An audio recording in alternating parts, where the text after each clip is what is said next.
नमस्कार, बहुत स्वागत है आप सभी का टोटल टीवी में और मैं हूं आपके साथ जया पाल। चलिए शुरुआत करेंगे हमारे खास कार्यक्रम की।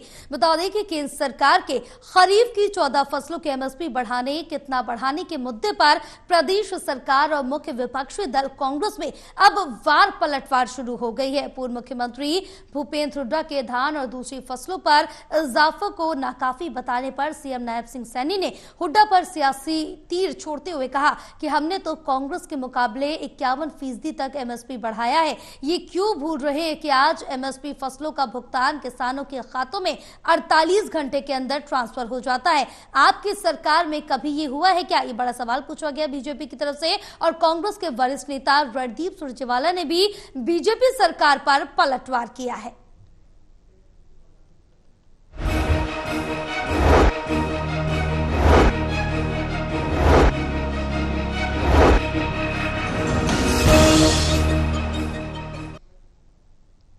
चलिए आज उसी पर चर्चा करेंगे। वार पलटवार को लेकर एमएसपी पर हमारे साथ खास मेहमान जुड़ चुके हैं। Associate editor doctor Mahesh Kumar हमारे साथ जुड़े हैं, एसोसिएट एडिटर देवेंद्र कथुरिया हमारे साथ जुड़े हैं और वरिष्ठ पत्रकार वीरेंद्र सोनी जी हमारे साथ जुड़े हुए हैं। आप सभी का बहुत स्वागत है हमारे कार्यक्रम में। चर्चा की शुरुआत करेंगे लेकिन उससे पहले दिखाएंगे एक रिपोर्ट।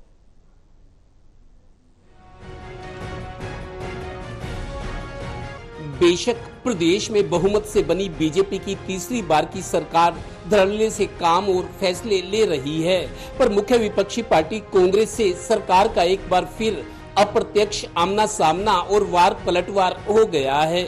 दरअसल बृहस्पतिवार को कुरुक्षेत्र में विकसित कृषि संकल्प अभियान के कार्यक्रम में सीएम नायब सैनी ने खरीफ की 14 फसलों के एमएसपी में बढ़ोतरी को कांग्रेस के पूर्व सीएम भूपेंद्र हुड्डा की ओर से नाकाफी बताने के बयान पर सियासी हमला बोल दिया। सीएम का कहना था कि कांग्रेस तो शोर मचा रही थी कि बीजेपी सरकार फिर आ गई तो ये एमएसपी ही खत्म कर देगी। जनाब, हमने कांग्रेस से 51% ज्यादा एमएसपी दिया है। मुझे ध्यान में जब हम फसल लेकर के मंडी में जाते थे 3 महीने तक तो हिसाब ही नहीं होता था, हम पैसे नहीं मांग सकते थे। कहा भी 3 महीने के बाद पैसा देंगे।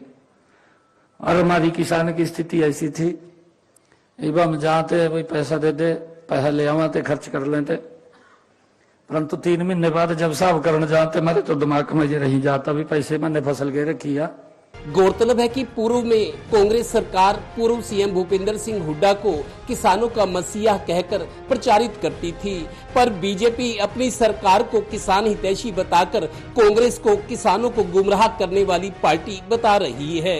सीएम ने कहा कि बीजेपी सरकार में तो किसानों को एमएसपी का भुगतान 48 घंटे में खातों में ट्रांसफर किया जा रहा है। और बताओ, अटल जी ने उस पेमेंट को किसान का 1 महीने के अंदर किया, जो 3 महीने का था फिर 15 दिन में किया, अटल जी ने किया।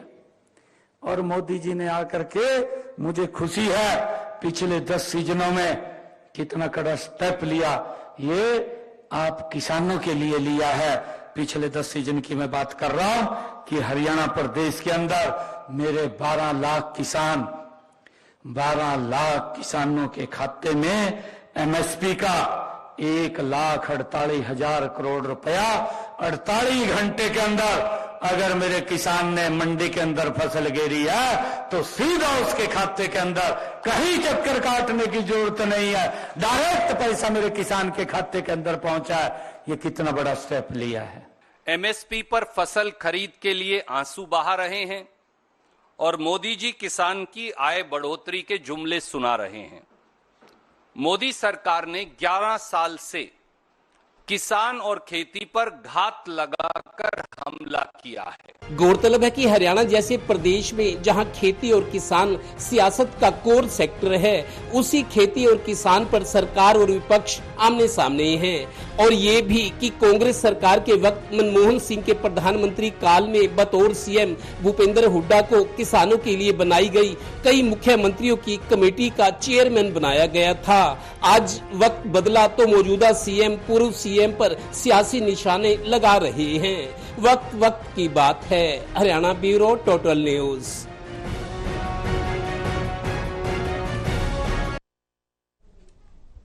चलिए चर्चा की शुरुआत करेंगे। देवेंद्र, सबसे पहले आपके पास आऊंगी, जहां एमएसपी पर अब वार पलटवार छिड़ गया, क्योंकि केंद्र सरकार के खरीफ की 14 फसलों पर एमएसपी घोषित करने के बाद ये सियासी वार पलटवार अब तेज हो गया है।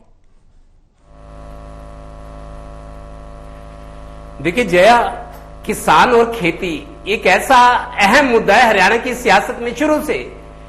जैसा नायब सिंह सैनी भी बता रहे थे कि 14 लाख किसान परिवार, ये तो सिर्फ किसान परिवार हैं, 14 लाख किसान परिवार है जिनकी रोजी रोटी, जिनका परिवार खेती से पलता है। उनमें छोटे किसान, बड़े किसान भी हैं, लेकिन 8 से 9 लाख खेत मजदूर भी हैं जो खेतों में काम करते हैं, निरक्षर है या अर्ध शिक्षित है, वो खेतों के जरिए खेतों में मजदूरी का काम करते हैं। 8-9 लाख परिवार वो भी हैं। तो दोनों को अगर जोड़ दिया जाए करीब 20 लाख परिवार हरियाणा में है, तो एक बड़ा वर्ग है। और खेती हो या किसान और खेत मजदूर, कोई भी पार्टी हो, बीजेपी हो, कांग्रेस हो, इनेलो, जजपा हो, सभी किसान की बात करते हैं, खेती की बात करते हैं। जितने मुख्यमंत्री रहे, बंसी लाल, भजन लाल चौधरी, देवी लाल, भूपेंद्र हुड्डा, किसान के नाम पर राजनीति को आगे बढ़ाया गया। और ये जो अभी हम जल विवाद देख रहे थे, ये भी जल विवाद भी किसानों से जुड़ा मुद्दा है। हर पार्टी किसानों को खुश रखना चाहती है। एक बड़ा और कोर वोट बैंक है हर पार्टी के लिए। देखिए जो एमएसपी में इजाफा है, 69 रुपए धान की फसल में न्यूनतम समर्थन मूल्य है, मिनिमम सपोर्ट प्राइस, मतलब जो कम से कम सरकार जिस प्राइस की, जिस रेट की गारंटी देती है उसको हम एमएसपी कहते हैं। धान की जो निम्न श्रेणी थी, जिसको हम मोटा धान कहते हैं, 2300 रुपए क्विंटल का रेट था, जिसको अब 2369 रुपए किया गया, 69 रुपए बढ़ाए गए हैं। हालांकि तिलहन और दालों की खेती होती है उस पर 9% का इजाफा है। जब एमएसपी सरकार ने बढ़ाया तो हरियाणा के कई किसान नेता, गुरनाम चढ़ूनी है या अमरजीत मोहड़ी है, गुरनाम चढ़ूनी का ये कहना है कि हरियाणा में या तो गेहूं की खेती होती है या धान की होती है, तिलहन और दाल की खेती बहुत कम होती है, इसलिए हरियाणा के किसानों को ज्यादा फायदा नहीं मिलेगा। और अमरजीत मोहड़ी जो भारतीय किसान यूनियन शहीद भगत सिंह गुट के प्रदेश अध्यक्ष हैं, उनका यह कहना है कि सरकार ये थोड़ा बहुत जो बढ़ाती है, इससे अच्छा तो ये होगा कि आप फसल खरीदने की गारंटी दो। क्योंकि सरसों की जैसे फसल थी या गेहूं की पीछे आई, उसमें नमी की मात्रा को लेकर किसान को 4-4 दिन फसल खरीदी नहीं गई, किसानों को मंडी में रहना पड़ा।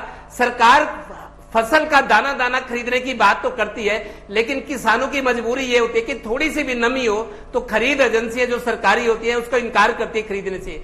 तो जो किसान नेता अपने अपने तौर पर प्रतिक्रिया दे रहे हैं। जहां तक विपक्ष की बात है, चाहे वो कांग्रेस है, इनेलो है, जजपा है, वो सब लोग ये कह रहे हैं, देखिए विपक्ष वालों का धर्म होता है सरकार के फैसले की आलोचना करना, ये दिखाना उस वर्ग विशेष को जिसकी बात हो रही है कि हम आपके शुभ चिंतक हैं, हम आपकी चिंता करते हैं। तो कुल मिलाकर देखिए विपक्ष को तो नुक्ताचीनी करनी होती है, कोई विपक्ष का भी तारीफ नहीं करता।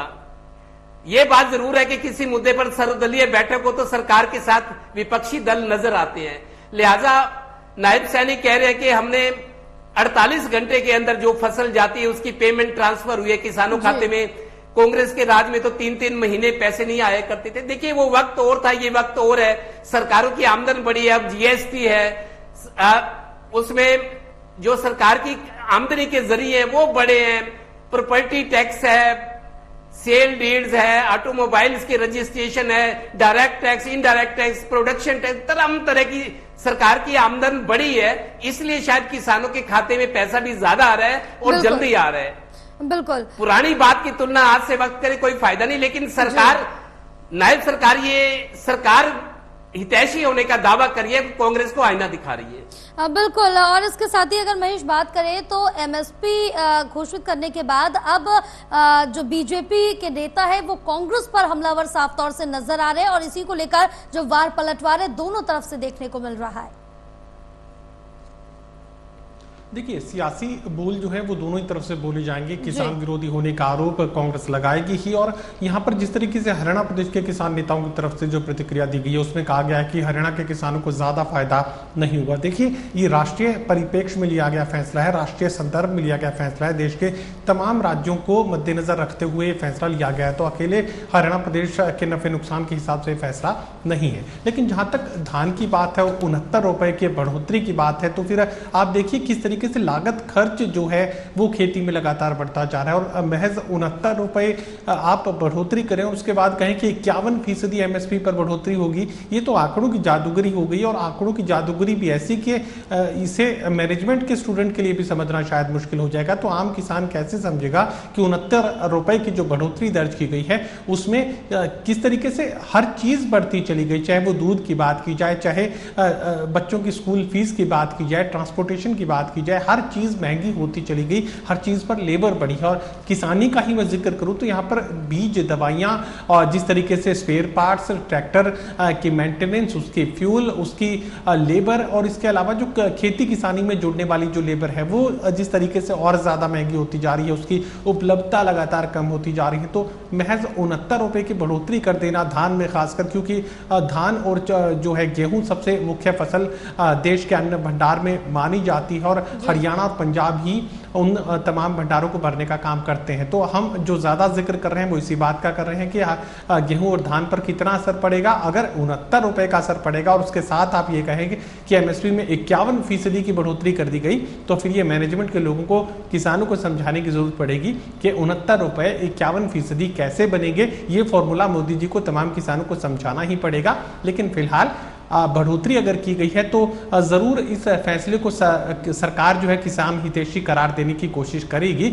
लेकिन महंगाई के इस दौर में 69 रुपए में क्या किसान की जिंदगी बदल पाएगा, क्या किसान की आमदनी में कोई बड़ा परिवर्तन आ जाएगा, या लाने ले जाने में ही 69 रुपए की जो बढ़ोतरी है वो निकल जाएगी। ये जरूर यहाँ समझने की जरूरत सरकार को भी है, और विपक्ष अपनी कोशिशें कर रहा है। देखिए, विपक्ष के वक्त में भी हमने देखा था कि 3-3 दिन, 5-5 दिन किसान जो है अनाज मंडियों में बैठे रहते थे, ना उनके पास पीने को पानी होता था, रात में मच्छर उन्हें खाते थे। और ये जो नमी का मामला है ये उस वक्त भी हुआ करता जब गेहूं और सरसों और तमाम दूसरी फसलों को खरीदने की बात होती। लेकिन उस दौर में ये भी था कि वहां पर मोबाइल फोन्स तक किसानों के हाथ में नहीं हुआ करते, और अब स्मार्टफोन्स के साथ हर किसान अनाज मंडी तक पहुंचता है। स्मार्टफोन में इंटरनेट भी होता है, 3G, 4G और 5G इंटरनेट भी होता है। ये वक्त कुछ और है, ये डिजिटल युग है। उस वक्त शायद इस तरीके की फैसिलिटीज नहीं थी, इस तरीके की बैंकिंग फैसिलिटीज नहीं थी। तो तमाम चीजों में परिवर्तन आया है, इस बात से इनकार कोई नहीं करेगा कि 48 नहीं तो 72 घंटों में किसानों को उनकी फसल की जो कीमत है वो मिल रही है। पहले अनाज मंडियों में आड़ती जो है किसानों को पीछे पीछे घुमाया करते, इस हफ्ते आना, अगले महीने आना, अगले हफ्ते आ जाना, और जो उनका कर्ज जो किसान के ऊपर चढ़ा रहता था, आड़ती से जो कर्ज लिया करता था, उसमें ही फसल की जो कीमत है वो काट ली जाती थी, और किसान को ये पता भी नहीं लगता था कि उसे आड़ती को पैसे देने हैं या आड़ती से पैसे लेने हैं। तो यहाँ पर इस तरह के हिसाब किताब की गड़बड़ी जो है वो किसानों को झेलनी पड़ती थी। अब जितनी फसल गई उसकी कंप्यूटर डिजिटलाइज पर्ची कटी। ये अलग बात है कि बहुत सारी अनाज मंडियों में जो सरकार की खरीद चल रही थी या जो प्राइवेट कंपनियां खरीद कर रही थी, वहां पर जो डिजिटल कांटे इस्तेमाल किए जा रहे थे, जो डिजिटल वेइंग मशीन इस्तेमाल की जा रही थी, उसमें बड़ा जो घालमेल है वो देखने को मिला था। किसान से जब अनाज को खरीद रहे थे तब उसमें वजन काफी कम दर्ज हो रहा था, और काफी कम वजन दर्ज होने का मतलब यह है कि उसकी पर्ची कम वजन की कटेगी और उससे ज्यादा अनाज जो है वो किसान से उठा लिया जाएगा अपने हिस्से में। जो आड़ती है या जो सरकारी खरीद एजेंसियां हैं उसके अफसर हैं अपने हिस्से में रखने का काम करेंगे। यानी किसान के साथ धोखा तो अब भी हो रहा है, लेकिन फिलहाल पहले से हालात बेहतर हैं। और 69 रुपए की बढ़ोतरी को अगर कोई ये कहे कि 51% की बढ़ोतरी किसान को मिली है, तो मुझे लगता है कि ये भी किसानों के साथ एक धोखा है। बिल्कुल। और वीरेंद्र जी, लेकिन जिस तरह से देखें, जहां एक तरफ भूपेंद्र सिंह हुड्डा ने यह कहा है कि एमएसपी को मतलब नाकाफी बताया, तो दूसरी तरफ सीएम सैनी ने यह कहा है कि कांग्रेस राज से 51% से ये ज्यादा एमएसपी दी गई है। नहीं होता है, चाहे पक्ष हो या विपक्ष हो, तो वो सब अपने निर्णय जो है अपने पक्ष में करने के लिए अपने ढंग से उसकी व्याख्या करते हैं जी। जिस तरह से अब मान लीजिए 69 रुपए बढ़ाए गए हैं, अब भूपेंद्र सिंह हुड्डा कह रहे हैं कि कांग्रेस के शासनकाल में लगातार 5 वर्षों तक जो इसमें 15% की वृद्धि की गई है, तो उनका अपने दावा है। तो इस तरह जो है पक्ष विपक्ष अपनी बात रखता रहता है। अब देखिए, सरकार ने खरीफ फसल आने से पहले एक खरीफ फसलों का समर्थन मूल्य घोषित कर दिया है। समर्थन मूल्य इसका आशय ये है कि जो लागत आती है किसानों से और जो उनका लाभ बनता है, जो किसानों की आय दुगनी करने का सरकार का लक्ष्य है, उस दृष्टि से सरकार ने ये भाव तय किए हैं। अब सरकार जो भी भाव तय करेगी, विपक्ष उसका स्वागत तो करेगा नहीं। विपक्ष उसमें मीन खेम जो है अपनी खामियां ढूंढेगा और अपने शासनकाल की उपलब्धियां बताएगा। ये बात ठीक है कि धान के अलावा अगर हम हरियाणा की बात करें, दालों की फसलों का उत्पादन तो हरियाणा में होता नहीं, कपास का भी उतना नहीं है, जो अब कपास पर भी नाकाफी बता रहे हैं। तो देखिए, ये एक अपने ढंग के दावे प्रति दावे हैं, लेकिन सरकार की मंशा पर जो है वो सवाल नहीं उठाया जा सकता। यही विपक्ष के लोग थे जो कह रहे थे कि सरकार जो है एमएसपी समाप्त करने जा रही है, तो अब वो बात तो समाप्त हो गई। लेकिन हाँ, ये बात है कि जितनी वृद्धि होनी चाहिए थी, क्या किसानों की अपेक्षाओं के अनुरूप है जो किसानों की लागत आ रही है। अब ये देखिए, धान की फसल की बात करें कि भूमि का जो जमीन में पानी का स्तर है वो बहुत नीचे उठा जा रहा है, उत्पादन लागत बढ़ती जा रही है, लेकिन क्या उसके हिसाब से किसानों को उनकी फसल का उस ढंग से मूल्य मिल पा रहा है? तो देखो, किसानों की अब किसानी इतना एक सरल वो पेशा नहीं है, बहुत मेहनत करनी पड़ती है उसमें। देखिए, डीएपी खाद के रेट बढ़ गए हैं, बिजली के रेट बढ़ गए हैं, तो किसानों की जो लागत है वो तो बढ़ी है, लेकिन उस लागत के हिसाब से उनको कितना मुनाफा मिल रहा है ये देखने वाली बात है। और ये देखिए, अब सरकार पर भी उनकी एक बात आएगी कि ये जो एमएसपी है इसका सरकार फसल का पूरी खरीद करे और भंडारण की व्यवस्था भी करे। मतलब अगर इसको धरातल पर नहीं लाया जाता तो कोई लाभ नहीं है। तो एमएसपी पर जो है, जो सरकार ने तय किए हैं, वो एक एक दाना खरीदा जाए। सरकार दावा तो करती है, लेकिन कई बार जो है कि मंडियों में फसल पड़ी रह जाती है, खराब हो जाती है, वर्षा के कारण है, आंधी के कारण है। तो किसानों को इसका नुकसान नहीं होना चाहिए। और धान की नमी के नाम पर किसानों को जो कटौती की जाती है, जो उनका शोषण किया जाता है, तो किसानों को पीड़ा होती है। तो ये नमी के नाम पर किसानों का उत्पीड़न नहीं होना चाहिए, इस बात को भी सुनिश्चित किया जाना चाहिए। बिल्कुल। और देवेंद्र, जिस तरह से अभी वीरेंद्र जी ने भी जिक्र किया कि किसानों को जिस तरह से नुकसान होता है, क्या उसकी भी पूरी भरपाई मिल पा रही है या फिर नहीं, इस पर भी कई बड़े सवाल खड़े हो रहे हैं। क्योंकि इससे पहले भी हमने देखा कि मंडियों में किसानों का जो माल था कितना पड़ा रहा, बारिश के चलते समय से पहले बारिश हुई और उसमें भी खराब हुआ। लेकिन अब जो एमएसपी दी जा रही है किसानों को, उसका कितना बेनिफिट होगा? क्योंकि कहीं ना कहीं कांग्रेस से ज्यादा की बात बीजेपी कह रही है, तो क्या इसमें किसान संतुष्ट होंगे? देखिए जया, सरकार कोई भी हो, एमएसपी जब वो बढ़ाती है तो ये दावा करती है कि हमने किसान हितैषी कदम उठाया है, किसानों की पीड़ा को हमने समझा है, दूर करने की कोशिश की, उनकी आर्थिक स्थिति सुधरे, किसानों के बच्चे भी अच्छे स्कूलों में पढ़े, बीमार हो तो दवाई ले ले, उनका जीवन स्तर सुधरे, इस तरह की सरकारें कहती हैं। लेकिन ये जो एमएसपी बढ़ा है ये कोई अलग से नहीं है, हर साल बढ़ता है, साल में एक बार बढ़ता है। लेकिन किसानों की जो बात आप कह रहे हैं, अभी पीछे सरसों की फसल आई थी मंडियों में, गेहूं की, मैंने कई किसानों से बात की, उनका ये कहना है कि सरसों की फसल में नमी की बात कहकर खरीदी नहीं जाती। उनको ये कहते हैं आप इसको सुखाओ। 4 दिन 3 दिन किसान जब मंडी में रहता है, उसको देखिए खाना अपनी जेब से खाना पड़ता है तीनों टाइम का। और जितनी देर फसल मंडी में रहती है, चोरी होने का डर है, फसल चोरी भी होती है रात को। मान लो 20 किलो 30 किलो इधर उधर कई बार होता है, चोरी होती है, रात को बिजली पूरी नहीं होती, मच्छर काटते हैं, पीने का साफ पानी नहीं है। किसान का मंडी में रहना, उसका ध्यान परिवार की तरफ और खेत की तरफ रहता है, और मंडी में उसको 3 दिन अपनी जेब से खाना खाना होता है। और जब फसल की खरीद नहीं होती, चाहे वो धान हो या सरसों की फसल, तो वो मजबूर होकर ओने पोने प्राइवेट पार्टियों को, जो प्राइवेट जैसे आटे की मिलें हैं या सरसों का तेल निकालने वाली जो इस तरह की मिलें हैं जो सरसों का तेल निकालती हैं, मस्टर्ड ऑयल निकालती हैं, किसान मजबूर होकर उसको अपनी ओने पोने दाम में फसल देता है कि ये कब तक पड़ा रहूंगा। तो ये चीजें भी होती है, वो चाहे धान हो, चाहे गेहूं हो, या सरसों की फसल हो, या कपास की भी हो। जो एमएसपी होता है, जब उसको नहीं मिलता, ये कहा जाता है कि फसल में की मात्रा जो तय मात्रा है नमी की, उससे ज्यादा है, आप इसको सूखने दीजिए फिर खरीदेंगे। किसान बेचारा परेशान रहता है कि यहाँ खर्चा भी पड़ रहा है, घर की चिंता, खेत की चिंता, तो फिर प्राइवेट पार्टी उस फसलों को खरीदती है। सरसों का पानीपत में ऐसा ही हुआ है और किसान ही आरोप भी लगाते हैं। देखिए एमएसपी बढ़ता है कोई बात नहीं, लेकिन फसल आसानी से खरीदी जाए, एक एक दाना खरीदा जाए जैसा सरकार या कृषि मंत्री कहते हैं, ऐसा वो जमीन पर शक्ल लेता अख्तियार नहीं करता। इस तरह की बात नहीं है। सरकार देखिए, सरकार खुद को हितैषी होने का दावा करती है, भाषण देते हैं, अखबारों में बयान छपते हैं, लेकिन किसान की जो जमीनी असलियत होती है, जैसा मैंने बताया कि मंडी में पड़े रहना, औने पौने फसल में बेच देना, अब ठीक है ट्रांसफर होके उसके पैसा खाते में आता है, अब बिचौलिए के तौर पे आड़ती नहीं रहा। आड़ती के पास आना किसान की मजबूरी इसलिए कि उसको जैसे दवा के पैसे लेने, बच्चे का एडमिशन कराना, नए कपड़े खरीदने, घर में लड़की की शादी है, कुछ पैसा किसान से उठा लेता है। अब यह कि किसान के खाते में पैसा ट्रांसफर सरकार करती है, लेकिन आड़ती से लेन देन उसका अब भी बना रहता है क्योंकि जरूरत के वक्त उसका एटीएम आड़ती है। बिल्कुल।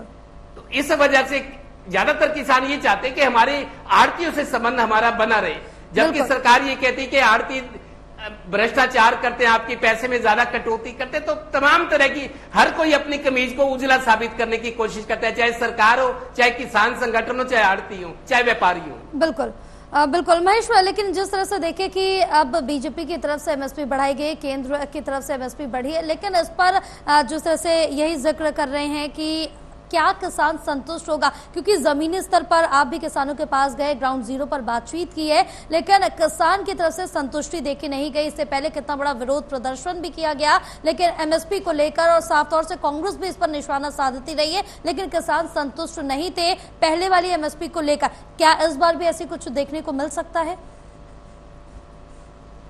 देखिए, एमएसपी का सीधा जो संदर्भ बनता है वो किसान के खर्च से बनता है। किसान का खर्च अगर मुनासिब है और उस पर अगर एमएसपी बढ़ाई जाती है तो फिर ये किसान की जेब पर फायदे का सौदा माना जाएगा। लेकिन जितनी एमएसपी बढ़ी उससे कहीं ज्यादा अगर हर साल खर्च खेती पर बढ़ जाए, फसल पैदा करने पर खर्च अगर बढ़ जाए, कीटनाशकों पर ये खर्च है, इस खेती को लेकर जो बड़ी मजबूरी इस वक्त लेबर की भी सामने आ रही है कि हरियाणा प्रदेश और खासकर देश के कई ऐसे राज्य हैं जहां पर लेबर को लेकर बहुत बड़ी परेशानी सामने आ रही है। और ये चूंकि परेशानी है तो ऐसे में लेबर भी जो खेती मजदूरी है वो लगातार बढ़ती हुई जा रही है, जिसकी वजह से किसानों को जो खेती पर लागत खर्च है वो लगातार बढ़ता हुआ खर्च झेलना पड़ रहा है। इसके अलावा ट्रैक्टर की बात की जाए, एग्रीकल्चर इक्विपमेंट्स की बात की जाए, खेती का चूंकि मैकेनाइजेशन हुआ है तो उसके वजह से उस पर भी जो पूंजी लागत का जो खर्च है वो बढ़ता हुआ नजर आ रहा है, क्योंकि ट्रैक्टर और ट्रैक्टर के साथ जुड़ी बड़ी मशीनें जो है वो अब किसानों को इस्तेमाल करनी पड़ रही है। तो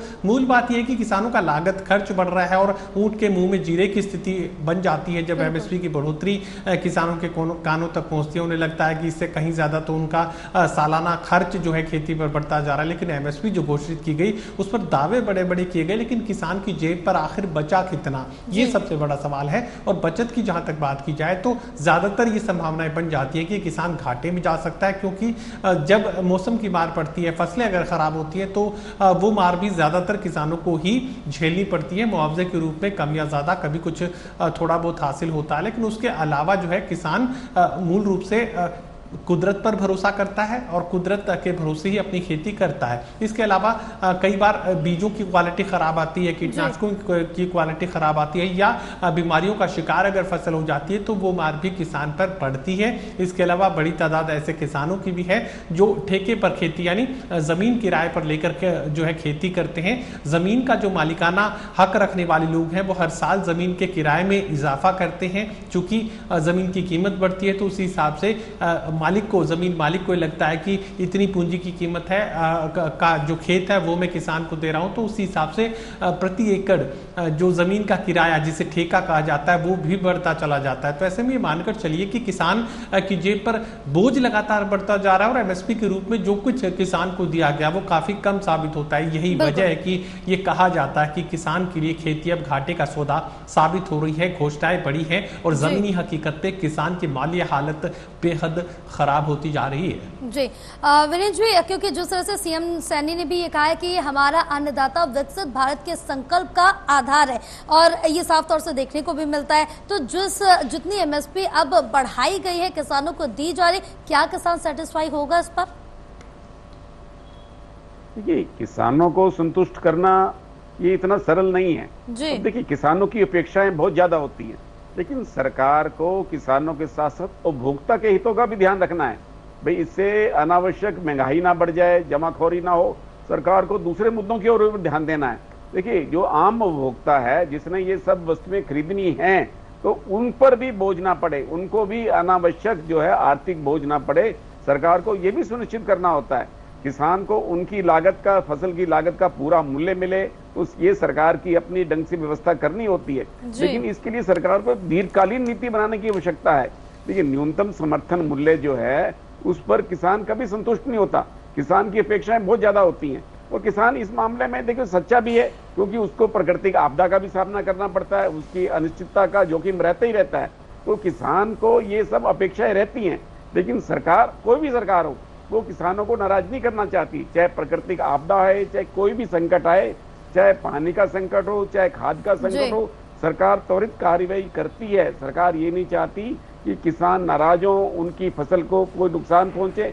लेकिन कुछ जगह सरकार भी विवश होती है, सरकार को आम उपभोक्ता के हितों की भी रक्षा करनी है, उनका भी ध्यान करना है। तो इस तरह सभी वर्गों को संतुष्ट करना है। सरकार किसी एक वर्ग विशेष की तरफ अपना झुकाव नहीं प्रदर्शित कर सकती। तो ऐसे में किसान अब इस पर क्या रुख अपनाते हैं? देखिए, जिनको राजनीति करनी है वो तो इस मुद्दे पर राजनीति करेंगे ही, वो राजनीति कभी खत्म नहीं होगी। तो इसलिए ऐसे में अब जो है आम किसान है वो इस फैसले का कैसे स्वागत करता है। लेकिन एक बात अवश्य है कि खरीफ फसल आने से पहले ही सरकार ने समर्थन मूल्य तय कर दिए हैं ताकि किसानों को प्रोत्साहन मिले, वो अधिक फसल उगाने के लिए प्रेरित हो। तो इसके लिए भी सरकार की प्रशंसा की जानी चाहिए। बिल्कुल। बहरहाल पूरी चर्चा के लिए आप तीनों का बहुत शुक्रिया। और जिस तरह से देखा जाए कि अब एमएसपी को लेकर जो वार पलटवार है वो साफ तौर से देखने को मिल रहा है। एमएसपी केंद्र की तरफ से घोषित करने के बाद जहां बीजेपी नेता कांग्रेस पर हमलावर हो गए, तो कांग्रेस की तरफ से भी लगातार प्रतिक्रियाएं सामने आ रही है और इस एमएसपी को किसानों के लिए नाकाफी बताया।